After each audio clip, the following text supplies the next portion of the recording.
Fairly normal guy. I walked out 30 minutes later thinking I was born for this.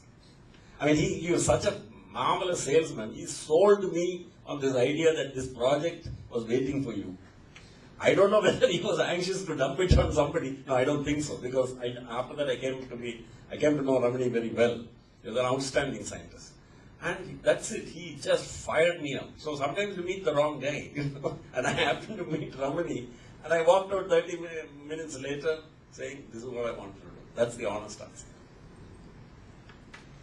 Any more questions? I think we will have to wrap up because we are way past. So I will just take this opportunity to thank the three speakers.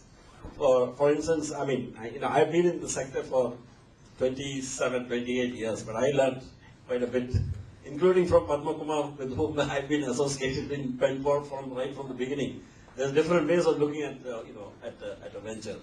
And I feel many ideas have been thrown up. We will be preparing a proceedings of this, and I hope all those who have come here would some way either give their name or something which we know, so that we can mail you a set of the proceedings, so that you can also take. I'm sure you will have already many mental impressions of it. So I would like to thank Dr. Suresh Nair, Mr. N.T. Nair, and Mr. C. Padma Kumar on behalf of you all and on behalf of TICON for having made three very effective presentations. And I would like to thank all of you for, like I said, it's the quality of the presentation, of the participation which is important. And if some of you can take away some ideas which will result in enterprises being born, I think then TICON would have succeeded. Thank you so much. Thank you so much. With that, we have come to an end of the morning session of the first day of TICON Kerala 2012. And as a token of appreciation to the speakers, let me request the chairperson, Mr. C. Palagopal, to hand over the mementos to Dr. Suresh Nair,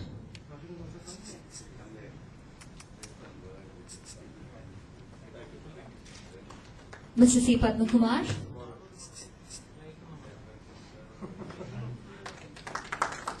and Mr. N.T. Nair.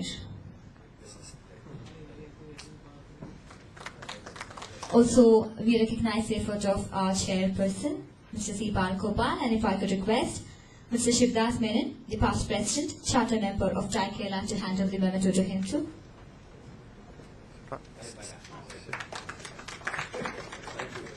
Thank you so much. With that, we are breaking for lunch now. Responsibilities in industry as Principal Scientist Organic Chemistry at HLL. Introduction. Good afternoon to everybody. This session, as we know, is placed in manufacturing track, and the session is on life sciences and nutraceuticals. Even though we have planned for 3 speakers in this session, I understand now that the third speaker, Dr. Hariharan, is unable to make it. So we are left with only 2 speakers for the day, so we have plenty of time. As I understand from the program chart, today's track 4 broadly covers the area of potential manufacturing opportunities in healthcare. Now, what are the potential opportunities? In fact, that is what probably all of you may be interested in as potential entrepreneurs, or entrepreneurs who are thinking of expanding your areas of interest. As you know, several countries have maintained birth and death records since 1830. And based on this, it is now known that during the last 180 years, life expectancy at birth has risen from something like 35 years in 1830 to over 70 today in most of the Western countries. The bulk of this gain is attributable to 4 key factors: reduction in infant and child mortality, sanitation, drinking water treatment, and immunization. These 4 factors have been attributed as contributing dominantly for enhancing the life expectancy. In our country too, life expectancy at birth has been steadily increasing over the a decade or decades, even though we are about 10 years lower on the mean numbers. If we look at the 4 key factors, all of them are preventive. That is something to note, rather than curative. So certainly in healthcare, it is not only pharmaceuticals and surgery. There are numerous opportunities in various other areas. Therefore, based on these data, increasing lifespan it can be due to several other factors also, and there can be lucrative business propositions arising out of these opportunities. In helping people to lead a good life, there are numerous opportunities for entrepreneurs involving the use of science and enabling it through appropriate technologies. For example, diet, exercise, sleep, understanding the risk factors associated with degenerative disorders such as diabetes, cardiovascular diseases, cancer, etc., and helping the affected to mitigate or delay the onset of the condition are all important for healthy living of humanity. The 2 speakers we have would be sharing their excitements in their endeavors they are involved with. I am sure their talk will trigger idea genesis in most of us, which could eventually get transformed into products and processes over a period of time using appropriate business models. And if at least some such ventures emerge out of this exercise, I am sure Tycoon would be extremely happy about. Now I would do the pleasant duty of introducing the first speaker. First speaker is Dr. Selvakumar Nadesan, who is MD of DSK Innosciences. Dr. Nadesan is currently the CEO of this organization, and he is also the Chief Scientific Officer at Ramchandra Innovations. Previously, he was with Anandam Biosciences Private Limited, and prior to that, he has worked in Dr. Reddy's lab. After having completed his master's degree at Pakistan University, he obtained his PhD from Institute of Science, Bangalore, specialization in organic chemistry. Subsequently, he had been abroad, University of Alberta, Canada, and then he has come back and joined the various places which I have indicated earlier. He has a number of publications and patents to his credit, and he is an accomplished scientist and an entrepreneur.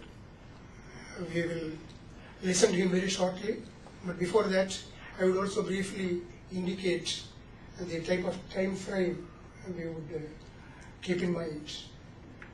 Maybe 25 minutes to half an hour, if that can be taken for the talk, then at least half an hour we can leave for the discussion, because I fear, even though the title of the session is indicated as Life Sciences and Nutraceuticals, there is no speaker dealing specifically with nutraceuticals.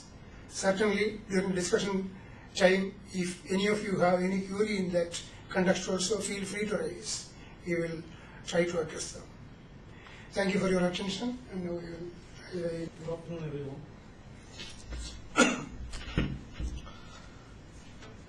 I first thank Dr. Nambudri for giving me such a wonderful introduction.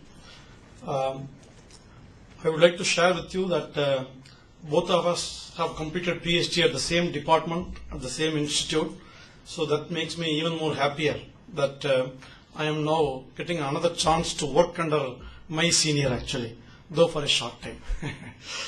Okay, so in the next 20-25 minutes, what I would like to speak is broadly an area called drug discovery. Okay, so I would like to make the discussion as simple as possible. I would like to even go to some layman kind of a language, and if someone is very knowledgeable in this area, please feel free to accommodate, because I wanted everybody to be part of the discussion during my 25 minutes actually. So the title of the talk will be Innovation in Healthcare. This is, although the country has seen enormous growth in the IT sector, there are several other sectors which are untapped in the country in general. This is one sector which is very important. In IT, we do everything, but we simply export to the other country. But in this sector, whatever we do, it is going to be directly applying to our own people actually. So that way, this has more relevance for a growing economy like India. So that's where I thought that, if I speak, what are the opportunities in innovation in healthcare, that definitely relevance to my area. Only then I can talk more confidently. Then people can take home some message. Okay. Right now, my company is coming up. It is going to be operational next year. Okay. I think before going into what I'm really going to speak, I want to put the whole discussion into perspective by giving one slide. Though the slide looks very crampy, don't worry about it. I think I'm going to come off from the mic and speak, because the audience are very vast, so I can speak a little louder actually. Am I audible? Go back. Okay. So the slide is very, it appears congested, but what it essentially means is drug discovery. In a simple layman terms, it's a medicines discovery is a very time-consuming process. This is what the whole world is having the perception. So if you go to a medical store and you are buying n number of medicines, you are buying. Is it working now?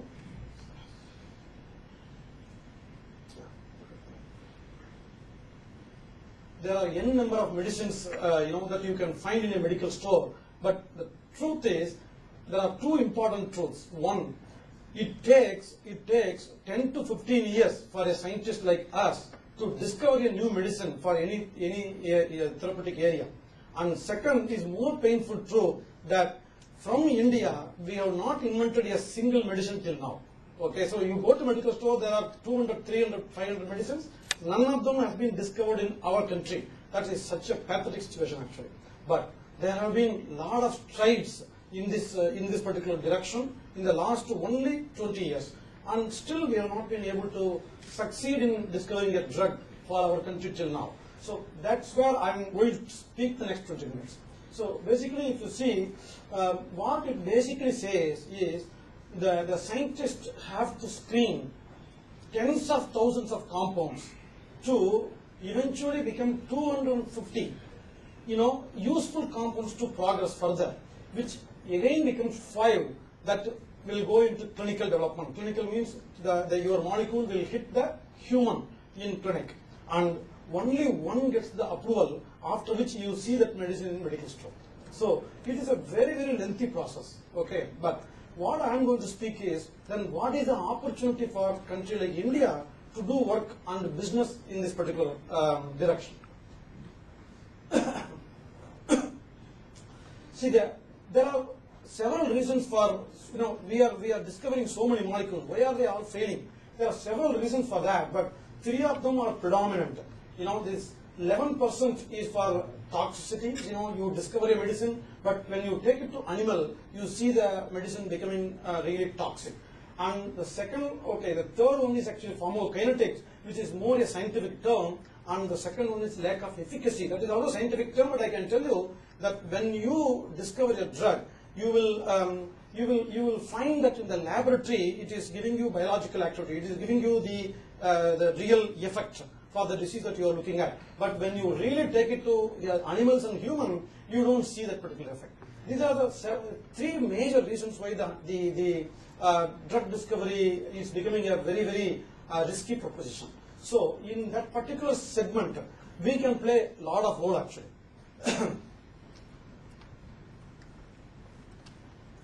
I so far told you in a drug discovery phase how the how the failures are happening. In a similar way, in clinical area, if you go into clinical, that means you completed drug discovery in the lab. Now you are going to test your drug in human.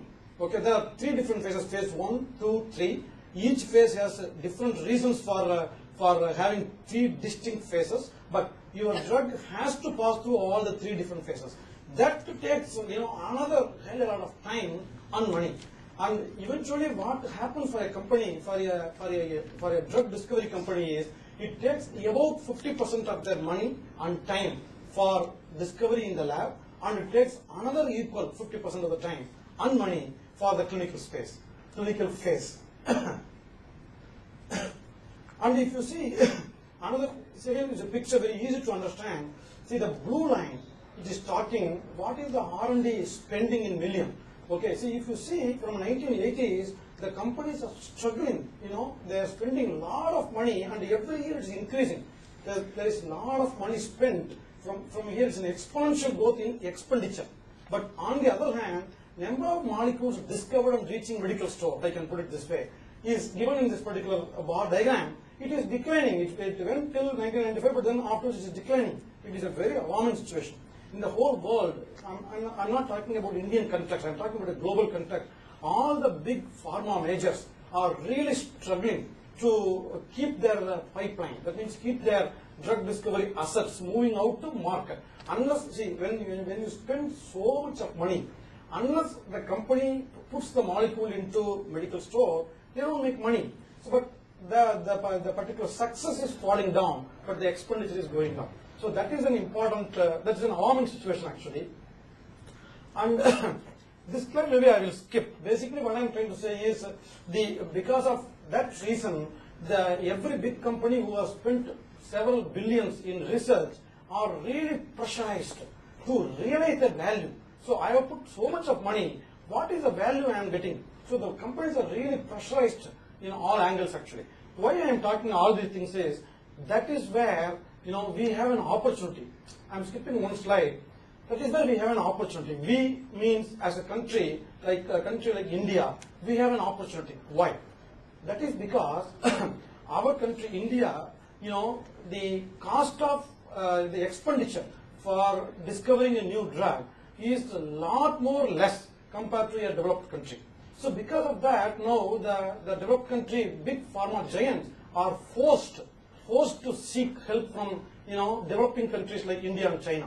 Both India and China, we play a major role in this, and there are several companies mushroomed in this direction. I will give you one success story in the next 2-3 slides. So that is where the new concept of contract research emerged. So what happened is that big pharma companies across the globe, without being able to sustain with the expenditure of doing discovery, they knocked the door of India and the China companies so that they could do the research in a very, very nominal money and take the product back to their country and market throughout the globe. So it makes sense, it makes financial sense that you spend very less by using the expertise available in developed nations like us and use the product globally for marketing.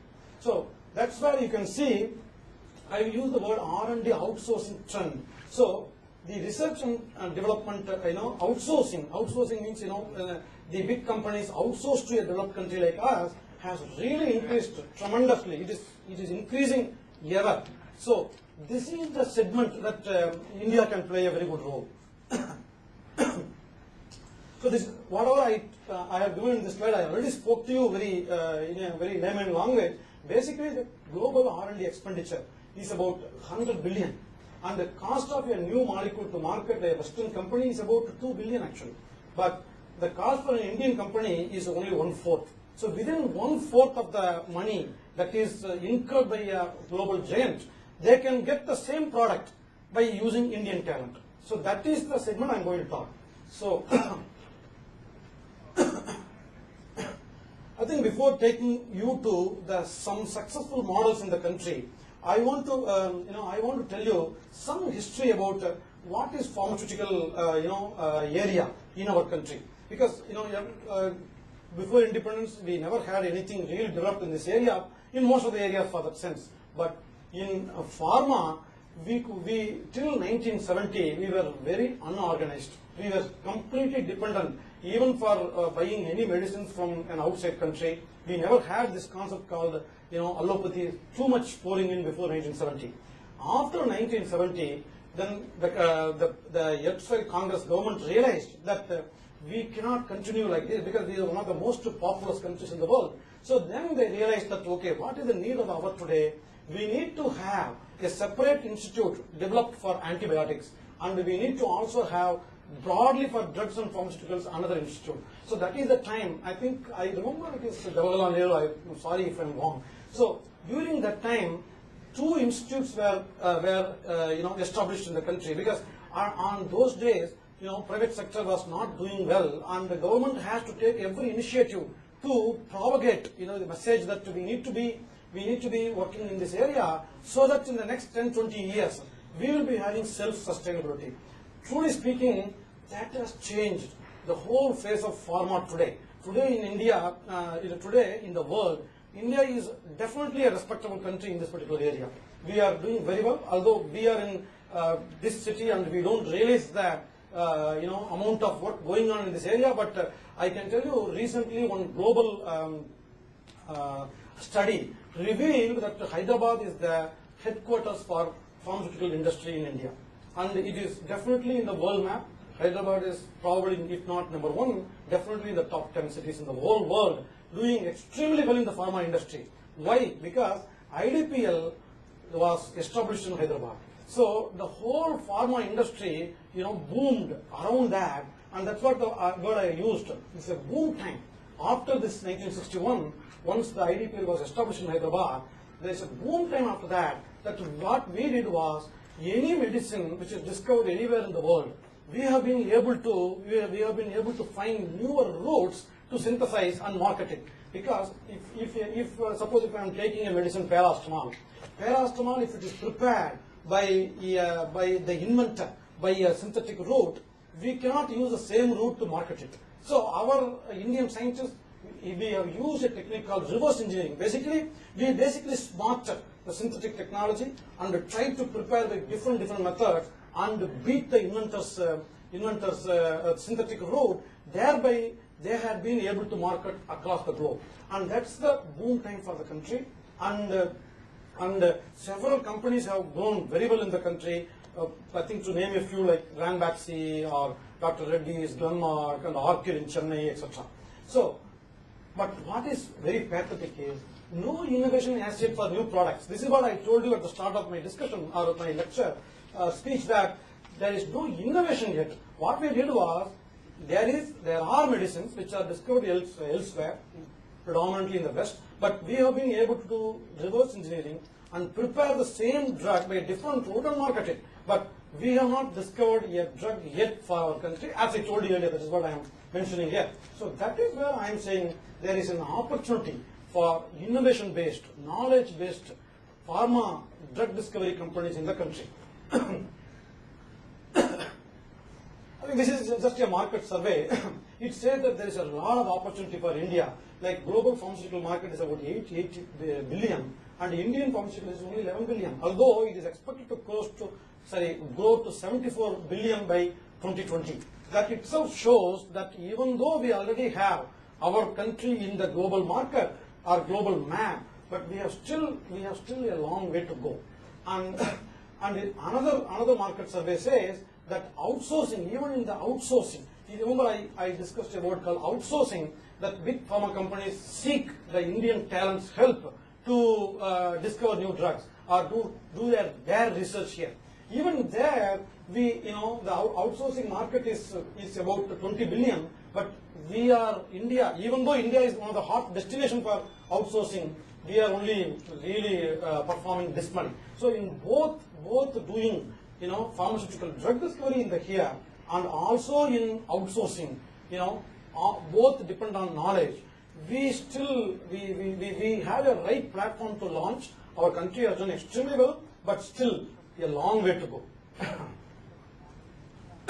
So that is where whatever I mentioned, I have just put in here. So there are big opportunities exist for small Indian companies having strong drug discovery capabilities. Smaller teams of people join together and form a company. So that is something, a new trend about 30 years back in the US. And I always say that the San Francisco is, even though it is an IT capital of Silicon Valley of the maybe the whole world, but even for biotech, it is not second. It is the first actually, because in Bay Area alone you will have maybe nearly 1,000 biotech companies. So these companies are called biotech companies in the US, and they have worked on platform technologies. So what they did, considering their size, it's only 5-6 people. They always worked on taking a small technology and developed as a commercializable asset, and bigger companies came and acquired them or purchased the technology, etc. So that's a new model that mushroom like anything actually. So what I am trying to say for our country also, we need to have such biotech companies beginning to happen in the country. It is so far not happening. Even now, only big companies are doing this kind of work. But small companies should also come in actually. So this is one success model I want to tell you, that this company Advenis, it is basically based in Pune now, but it is funded very nicely by Tata company actually. It has done extremely well. This slide is something that I made only 2 to 3 days back, but the whole story what I am going to show is something that it happened in the last 1 month only. So what they did was, this company initially established excellent facility with very good scientific teams, and they have done a lot of contract research. But in the last 1 month, they struck a very big deal with a Japanese pharma company called Takeda, and the first check is going to be $36 million, and with $45 million for each product for the future development actually. It's one of the biggest deals happened in this particular sector. So that's why I use the word role model. This is my own thing. So I would say that each and every company aspiring to play in this particular space should keep henceforth this company as the role model actually.